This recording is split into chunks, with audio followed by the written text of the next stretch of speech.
Legislative Democrats continue to spotlight their lower cost, stronger communities package of bills with the focus today on energy.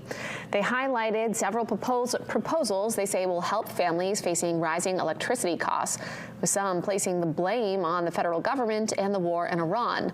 One bill now headed to the governor's desk aims to make affordability a priority, increase transparency, and use data to guide future energy policy. Another proposal mentioned, which is awaiting funding, adds $15 million to the Low-Income Assistance Program, which provides a credit on to electric bills for those who need it.